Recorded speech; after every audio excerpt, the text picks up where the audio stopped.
Hello, everyone. This is Shawn Sease at Humantic AI, and I've got Chris Beall, the CEO at Connect and Sell today for our next installment of Authentic Selling Live. We're going to talk a little bit about audience shaping and some of the gold that's hidden in the negative dispositions downstream of your phone calls. Chris, thanks for joining me today for the live session. Hey, Shawn, making my day. Yeah, perfect. Well, I know I sent you a picture over earlier today saying I shaved off my beard. So everyone, this is probably my big come out without any beard. So here we are. Chris told me that he would shave twice so that I wouldn't be outdone. So we're ready to roll. All right. So let's take a close look. We're gonna kind of skip over the intros and just get into it because we got three topics that are pretty important here. And I'm sure that anyone who follows Chris and I understand that we're avid cold callers and believe in conversations first. So we'll dispense with the boring stuff and get right to what Chris has uncovered in the data here. So quick agenda.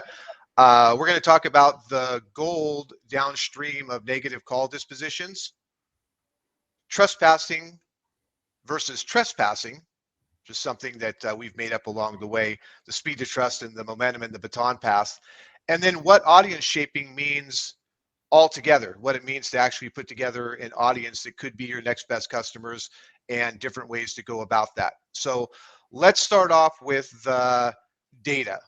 I'm going to see if I can make this full screen here for everybody so we can take a closer look at it here. So this is a pipeline attribution report that Chris Beall shared with me several months ago as a result of thousands and thousands, the unit may even be millions of cold calls. So I'll hand this over to Chris at this point to kind of dissect what's happening in this attribution report, and then we'll talk a little bit more about that as we go. So Chris? Sure, Shawn. So yeah, a few years ago, I got really curious about this whole question of what really happens after we talk to somebody. And I think in the world of sales, we've always kind of assumed that a conversation that's good leads to a meeting leads to perhaps a qualified opportunity, and on it goes, down the pipeline and becomes a closed won deal and somebody makes a commission. But I always had this, as my mother would have used the phrase, sneaking suspicion that when we talk to somebody, something more happens other than just, did we get a meeting or not? And even also other than just, did we get an opportunity to have a follow-up conversation with them? Maybe the timing wasn't good, but it's like, what is the truth of the matter is that only 1/12 of your market's in market right now. I'll explain that math briefly. The time that it takes folks to consider buying another product that's like one that they already have, and if they don't already have a solution, you shouldn't be selling to them. It takes about 3 years. They call it the replacement cycle in B2B. And so if the replacement cycle is 3 years and the consideration cycle, that is how long does it take for somebody to go from I want something to I've decided on at least who I'm going to buy it from, is about 1/4, then 11/12 of your market, of your ideal market, your perfect market, is not in market right now. So we already knew that, yeah, you talk to somebody, if the timing's not good, at least you know they answer the phone. Talk to them a quarter from now. Talk to them a quarter from now. We call it voice nurturing. So that part we knew. But what we didn't know was, is there really, the answer to the question, is there advertising impact from cold calls? And what this report here shows is on the left in the green, those are opportunities in the pipeline for this particular customer for in this case, it's an investment period in conversations between January 2022 and toward the end of November. I guess that's when we had this conversation. I could have updated this, but it's about 11 months of investment and having conversations. And during that time, they had bunches and bunches of conversations. Actually, I don't have the number right here, but I suspect it was a pretty big number. And they set meetings, and out of those meetings, they got a bunch of pipeline. And so the pipeline is in various stages. Some of it's been downgraded. I know some people look at this and go, well, wait. Why isn't it all closed won? Well, this is reality. Reality is you don't close everything goes in the pipeline, but if nothing goes in the pipeline, it doesn't close. Okay, so in the left side in the green is meetings that occurred. In the middle is where I thought the meat was going to be. Hey, you have a positive conversation. And notice the total pipeline goes up from $3.65 million to 5.788. But here's the shocker. On the blue in the far right, that's just regular old conversations that weren't even positive. Those are like busy, call back, hang-ups, brush-offs, not interested, all that stuff. And yet, those conversations preceded the biggest build of pipeline, an extra, roughly speaking, $23 million of pipeline, about 4 times what was built through positive conversations.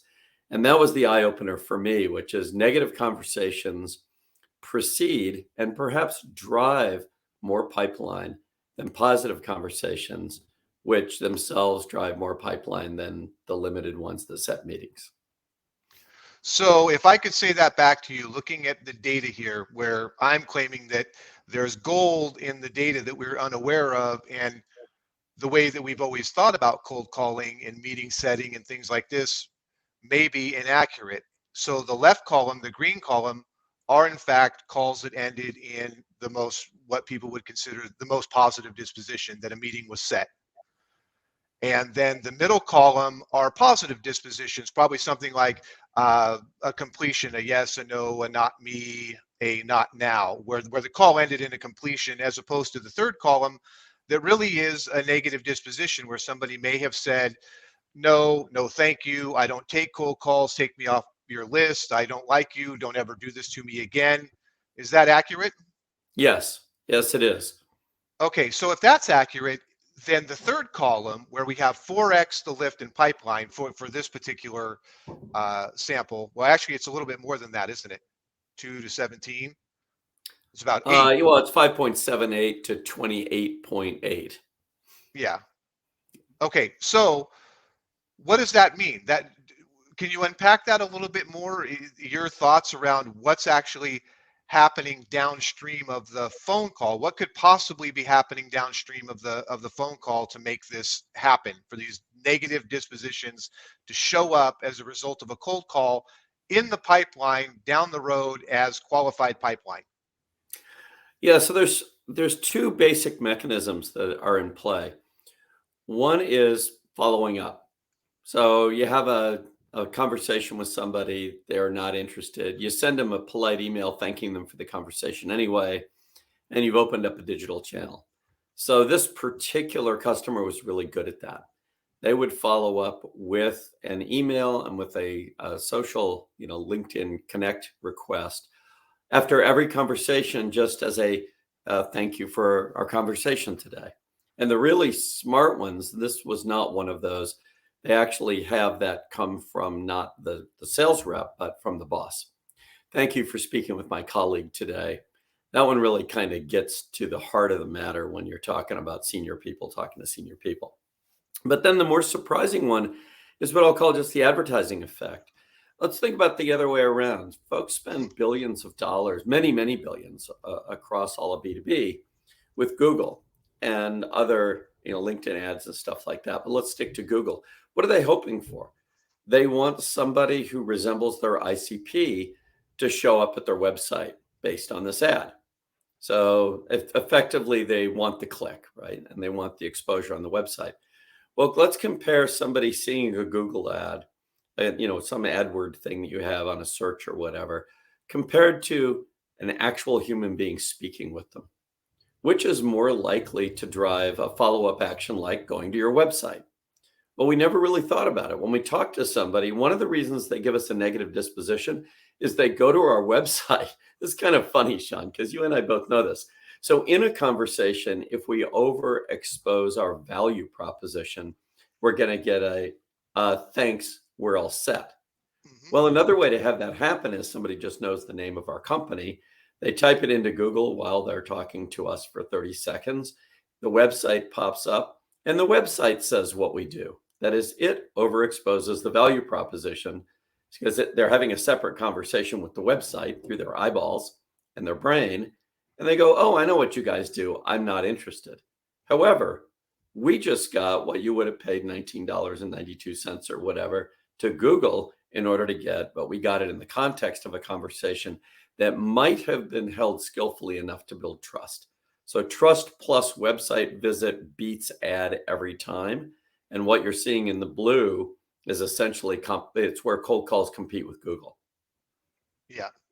And I'd even stack on top of that, I know we've always shared the idea that message beats product all day at the top of the funnel. Yeah. Yeah. I mean, the top of the funnel, all we have is message, right? And when Yeah. we expose the product, we've generally gone too far. And what we're going to, well, you and I both know this well, which is when we talk to somebody about our product and its value on a cold call, specifically on a cold call, we're insulting them. We're Yeah. basically saying you're either incompetent or you're not diligent. You had no idea you needed a product like this, and you were waiting for a salesperson to call you and tell you how to do your job. Well, ain't many people sitting around waiting for a salesperson to call them to tell them how to do their job. So you actually, you can even trigger a little bit of that accidentally and inevitably maybe, but still get the advertising effect because they go to your website. Yeah. So you mentioned trust. And so I would like to propose, well, there's a question in here. Can we move some of these people from the blue column, from the right, over here by building trust earlier in the conversation? And is it even worth doing? And I'm actually going to move to the next slide because, again, the goal here in this slide is that something we haven't been able to see because usually we don't have access to the data and we don't look at it at this level to actually correlate or attribute downstream pipeline to conversations. So again, just to say it again, these were negative conversations, probably the worst kind of negative disposition conversations that ended up as qualified pipeline through some sort of inbound channel downstream of the first contact being a conversation with the prospect. Yeah. Accurate? Yeah. By the Yeah. way, you used the word gold earlier, and I want to use a gold analogy. At one point in my life, I was married to somebody who had been in the gold mining business. So she gave me Mhm. some gold mining tips. We Yeah. think of it this way. You're going after a vein of gold, right? And you take some dynamite and some drills and you find this chunk of rock and you go, there's gold in there somewhere. And so you go boom and you blow a big chunk of rock out and you go after the gold in the vein. But there's a stream down below and you've created all this rock and all this dust and all this stuff that goes into the stream. That's where most of the gold is. And the gold goes downstream and you just have to now go and find it and pan it. I think it's very similar. You think you're getting one thing, I'm getting the gold vein. But in fact, what you're doing is you're exposing all the rest of the gold that's kind of hidden in the rock. I think that's what's happening here. Yeah. I think so too. There was a video that I watched not too long ago that this is about, I think a really good story about trust. It was one of the, world finals for women's relay races. And the story goes that if you looked at the data, if you actually just looked at about each runner that was in the race, that the US team had 3 of the fastest runners on the planet. So if you ran the data and just looked at how fast these people were and these women were and compared them to each other, the U.S. women's team should have crossed the finish line about 2.5 or 3 meters ahead of anybody else. Well, it turns out the least likely team to win, the French team, won. The French women's team won, and they won by a couple of steps. When they looked at the film, it appeared as though the baton pass and the momentum of the baton pass in the race is what made the difference. That the French team, the French women, were much more fluid with their baton pass. And I guess what I'm getting at here is that there has to be some level of trust that's built out of the gate before anything else happens. And that's where I came up with this term of trust passing versus trespassing. So I'd like to hear your thoughts on one, in the cold call in the very beginning, how important it is to establish trust in the beginning. And then your thoughts on, if you do get a meeting or something, from a positive disposition happens, that momentum going into the discovery call and some of the mistakes that are made there. Yeah. On a daily basis. Yeah, this is a delicate business, right? I asked Chris Voss, I think everybody knows who Chris Voss is, author of Never Split the Difference, How to Negotiate It as If Your Life Depends on It. Um, I asked him one evening when I just was lucky enough to be at a dinner with him, how long do we have to get trust in a cold call? And he said 7 seconds. And I said, well, really, our research says 8 seconds. And he said, your research is wrong. It's 7 seconds. Yeah. I said, okay, well, what do we have to do in those 7 seconds? He says, oh, that's easy. That's when I thought, oh my goodness, this is like, I checked to see if he was on his third bourbon or not. And he was cold sober. And he said, that's easy. All we have to do is show the other party that we see the world through their eyes. And then we need to demonstrate to them that we're competent to solve a problem they have right now. Well, right now is right now. I kind of think in the world of psychology, you have to take right now literally, right? Somebody throws a brick at your head, you have to duck right now. Right now. You can't sort of go, yeah, I think I'll check, what does Chat GPT say about when a brick is thrown at my head? No, you got to duck right now. So this is a real-time game, cold calling. 7 seconds isn't very long. So what is the problem that the other party has right now? Me. I ambushed them. I trespassed. The trespassing started right away. I ambushed them. So now, okay, I'm the problem. So that's good because now I can solve the problem. I'll offer to go away in exchange for them letting me tell them why they call. Okay, that's great. But how do I show them I see the world through their eyes? Well, I throw myself under the bus.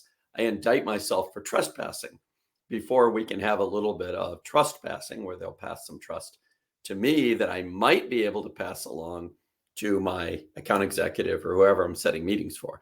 Of course, this is simplified a little bit on the second step. If I can establish trust in 7 seconds as a cold caller, it's really good if I'm the person conducting the discovery meeting, right? Because then, well, there's no pass off of trust. It happens right there.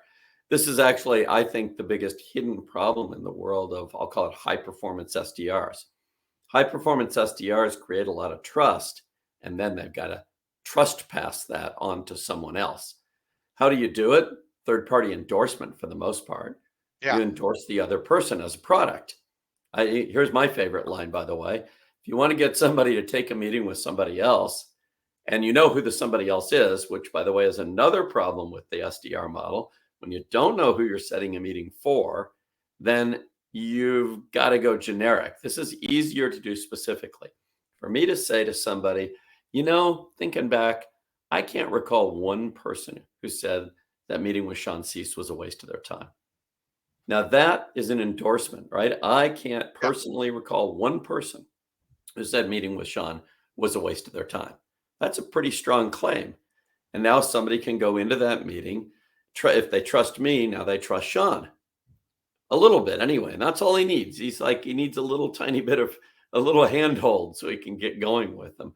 And then it's up to Shawn to conduct a great meeting. So we have 2 trust issues here. One is, can we get trust in 7 seconds? That's a matter of skill and a matter of heart. You have to actually believe something, which is what you're offering, this meeting, is of great potential value for this human being, even if you never do business together. That's very hard for a lot of reps who see the meeting as a means to an end, the end being my commission, right? So you got to take your commission and put it aside. Somehow you have to go in and understand your product and believe in your product. The product is not your company's product. The product is the meeting. So you're selling the meeting. Great. You have to believe in the meeting. Well, what are the features of the meeting? What is somebody going to learn from the meeting, even if they never do business with your company? You have to believe that it's good for the other person. So that comes out in your voice. And then you have to use skill, which is why this is oddly enough why being scripted is important. It's like, is it important to be scripted on your golf swing if you're a professional golfer? Yes. Trying to make up a new golf swing in the first tee at Augusta National ain't going to cut it. You got to start with one you've actually practiced and hope it holds together. It's very similar. You don't have much time. So this whole business of trust is kind of the whole game. And the reason it's the whole game in B2B is really simple. The B2B buyer is risking their career. So every step along the way looks risky to them. They're not risking their money. They're not buying a Tesla that they can take and dump on the market and lose $10,000. because they found they were allergic to electricity and it made their ass itch. That's not what they're risking. They're risking their reputation and their career, the kid's college education, kind of everything, every time they buy something. So they have to trust one of the sellers more than they trust themselves. How do you get to the point where somebody trusts you more than they trust themselves with this decision? Well, you better start with some trust. Yeah. I think the writer that goes along with the phrase people trust, or people buy from people they trust. I think the writer, when you say they buy from people they trust more than themselves, more than themselves. I think that's probably the key insight to what you're saying about not wanting to look foolish or making a mistake or things like this. Because if it seems to me that if somebody could take care of this, if they could elbow grease it in-house, if they could delegate it to somebody and get it done, why wouldn't they? Right? Or, like you said, it may just be safer to not do anything at all, which is where half the deals are lost to, right? Status quo, not doing anything, right? Not moving. Yeah, half would be nice. Yeah, right. It's over 80% of all deals are lost to the status quo. The status quo is your most powerful competitor for a simple reason. Nobody trusted, or the buyer didn't trust any of the sellers more than they trusted themselves with this crucial decision. Yeah. Okay, so we've established that we've got 7 seconds in a cold call to establish trust to move on. And I was just going to share out loud one of the things that I developed over time for the closing of meetings to try to address the what's in it for me or what's in it for them. And it sounds something like this at the end of the call, Chris, that's it. Even if you decide to not pursue this any further than our next call, I guarantee you're going to walk away with an excellent framework to help you assess your current situation, and will remain a valuable resource for you in the future. Do you have your calendar handy? That's it. I mean, if everybody finished their cold calls like that, they would more than double their output and their follow-ups would work better. Yeah. I think I've even adjusted that for personality types. If I have an idea of the personality type of the person that I'm actually communicating with or calling with, that I would adjust that a little bit. There's like a dominant personality type thing that I've noticed that they prefer to stay in control. So even if you add something on there, like, do you have your calendar here? Or if you ask them, hey, that's it. Even if you decide not to pursue this any further than our next call, I guarantee you're going to walk away with a excellent framework to help you assess your current situation. Will remain a valuable resource for you in the future. Would this Friday at 3 work for you? Or if that's too pressing, how about next Wednesday at 3? Right. And again, that's a polish on knowing somebody's personality type that likes to be in control. And so I like to switch it to not if we're going to have the meeting, but when, and let them decide. Well, Friday, no, actually Friday, Shawn, that's too soon. I'm busy. Well, then we're on for Wednesday or Thursday, right? Yeah. That going from if to when is the key to sales at every single step. When we obsess about next steps in sales, all we're really saying is I want to go from if to when. That's the next step as a win on it. And Cheryl Turner's got a great one. I've heard her use it many times in different ways at the end of calls, usually with CEOs. It goes like this. She says something about herself, and that little assertion actually is very balancing with a powerful person. And she just says, hey, you know what, Shawn, I'm a morning person. Tell you what, I'll shoot you something for next Thursday. We'll move it around if we have to. Suddenly we are working together. We have to. We're collaborating. I said something about my own world, which is, I'm a morning person. And somebody can either say, great, because they got off the call with their self-image intact, which is all they wanted. And you let the calendar do its work. You send them a calendar invite. They said yes to that. You didn't say exactly when. You said you'd move it around if you have to. One thing that happens in sales is our quest for certainty often comes across as desperation for acquiescence or compliance. When we ask another person to acquiesce or comply, they push back on us naturally anyway. So how do we walk these fine lines? Well, once we have trust with somebody, it's easier, but it still takes skill. Yeah. So let's talk a little bit. We're coming up on 5 or 6 minutes left here for the last topic.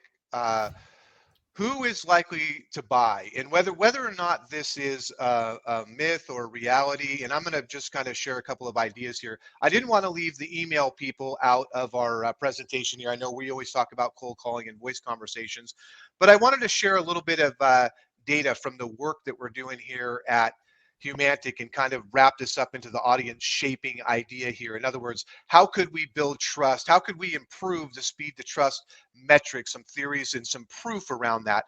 And what I'm showing here is an email cadence that we developed in-house at Humantic, where we're enriching the data in our CRM with personality type data using the Humantic AI software. So we've gone through all the contact records as they come in, and we've enriched them with personality type. What this data is showing is for the contacts that we don't have enrichment data for, they get the same default message. They get the same message as everybody else. I have 3 other personality types here from the DISC personality spectrum: the dominant type, the influence type, and the calculative or conscientious type. And you can see the data here. When we know that we're sending an email to a D type, and we write that email in their voice, we see that there's a 3x lift in the click-through rate here, and the click rates to anything that's in there. Same goes for the click-through rates on the I types and the C. You can see the lift goes from 10% to 30%, which is the 2x lift, another 2x lift here. The calculative types, the ones that are a little bit more skeptical, they're just going to be skeptics. So my question here to you is, when we talk about enriching data or going out and finding target lists and things like this, there's a difference between, how would you say, curating your audience or creating your audience. So I'd just like to hear your thoughts on the value of enriching your data with personality types and reps being trained on this kind of technology, or this kind of information to take advantage of it. In other words, if my cold calling list was curated by personality type, could I potentially improve the speed to trust metric and build trust faster in that model? Yeah, you probably could. I mean, this data says that you can have an impact, right? There's no doubt about it. And I think we all know intuitively there are personality types, and we know that they respond differently to these sort of ambushy type approaches, whether it's an ambush cold call or it's an in-your-face email. And something we should all keep in mind, by the way, is not only do you see these numbers here, these click-through rates and click rates, but you're actually you're shaping your audience in another way, which is you're shaping your audience according to the power that they are likely to have within their own organization. And I'll focus on the D type. Those of us who've been around corporations know that these sort of D type people tend to, be dominant in those organizations. Yeah. They often are ambitious, they're assertive, maybe they push people around a little bit. But when it comes to having an opinion that folks are going to perhaps listen to, you'd rather have one of those than have somebody who is, who's much more shy and retiring, so to speak. Now, the highly analytical person, the person who's under the skeptic with a lot of consideration, when they recommend something, it's even better because everybody believes that's the Mikey doesn't like it thing, right? So if you think about what you're trying to do, these distinctions are important for more than just the numbers that they make up. There's things, what you're trying to do when you're shaping your audience is you're trying to shape your audience, I'll call it all the way through. And all the way through to the point where they not only just transact with you, but even they advocate for you. If your product is going to ultimately sell by reference, and all products, for those of you who haven't read Crossing the Chasm, go read it. It basically says folks hate your tech, except a group that will never buy it. And they buy it out of desperation to solve a broken mission critical business process. And if it, including you, work for them in a way that solves that problem, then those become your sellers. Those people become your sellers. You sell by reference, and that's called being in the bowling alley. You knock down one of the pins, it knocks down another, and so forth and so on. So when you think about this kind of shaping, I'll say, like a lot of things in business, like management, it goes all the way down. It Yeah. has impacts well beyond even the numbers that you're seeing. And yet there's something they all have in common. All these people are human beings. Once they trust somebody, they're going to trust that person forever until that person blows it. That's just being a human. That's an old survival tactic. And they're going to reject anyone who tries to displace their trust in you. So getting Yeah. trust first is key in all cases. And then the question is, well, but who do I really want to work with? And when I decide who I want to work with, then maybe I make my market segmentation entirely out of D's or C's or whatever they happen to be, because that's where we are in the development of our market right now. Or you could do it more like this and say, well, I'll segment them like this and treat them differently. In general, Yeah. by the way, if segmentation is effective, segmentation should lead to focus, not differentiation of treatment. That just the math says, if you have a segment that's big enough and you have a segment that's cohesive about anything, focus on that segment, treat it as a market and dominate it. So if we find out that we're actually selling to a particular group, we should double, triple down on that before we go and attack another market and use Yes, that. and systematically exclude the others. Yeah. Yeah. And this is the hardest part about go to market is everybody wants to sell to everybody because it feels good. And yeah, those who dominate markets and they win. And the narrower your market, the easier it is to dominate. So if you find a dimension that your competitors are not considering, such as personality type, and you can use that dimension to actually segment a market, like a market is always a list. So ultimately, you can't do this work, a segmentation on personality, without starting with the list, right?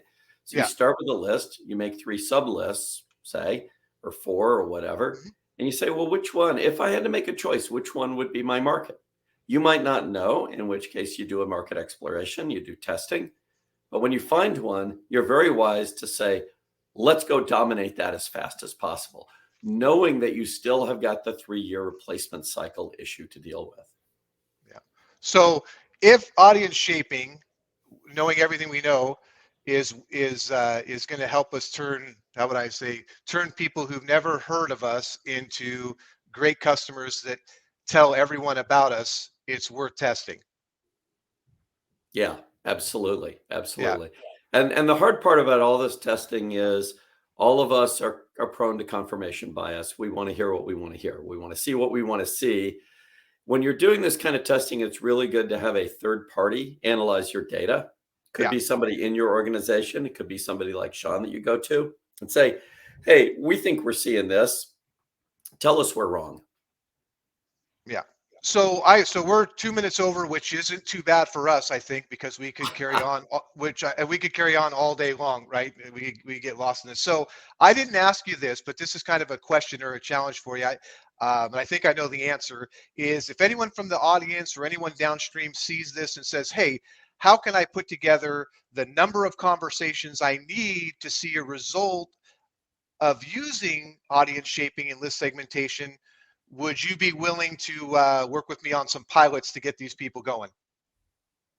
Oh, absolutely. I mean, let's face it, the crank at the center of all of this stuff, when you come right down to it, is the conversation. Yeah. The conversation is the only act that yields proprietary information. Information we have that our competitor doesn't have. Even information about personalities can be purchased. But information we get in a conversation cannot be purchased. It's ours. And it builds up. So when you combine these techniques, you say, well, I want to know about the types of people. I want to know about the kinds of companies, all that good stuff. I want to know that, right? And then I got to go get those conversations, because that's going to let me win. I've got a Market Dominance Guys episode that's about the peculiarity of business competition. And it works just like tennis. In tennis, if I'm 1% better than you, or let's have you be 1% better than me, you're going to find my weakness and you're going to win 99% of the matches against me. Yeah. That's why tennis records at the top of tennis all look the same. Long dominance by small number of players, often one, because they're just that tiny bit better. And the fact is, when it comes to winning customers, it truly is a zero-sum game. You win or you lose. And if you're a Yep. little bit better, you have a little edge, you're going to win almost every time. And then you get the ultimate luxury in business, which is choosing your customers. That's it. Well, folks, that's the primer on audience shaping, the data to support it, the gold downstream of negative dispositions, and then segmenting your lists so that you can improve your speed to trust metric. All you're going to do, I imagine, is you're going to get more meetings, increase velocity in the pipeline, and close more business. Anything you want to add, Chris? Yeah, and feel free to measure the results the other way around, measure the pipeline and look back at the conversations. You'll be stunned at how the negative conversations drive the majority of your pipeline. Yep. Thank you very much, Chris. It's always a pleasure. I'm going to have you back soon. Thank you very much. All right. Thanks, Shawn. You're welcome. Bye-bye.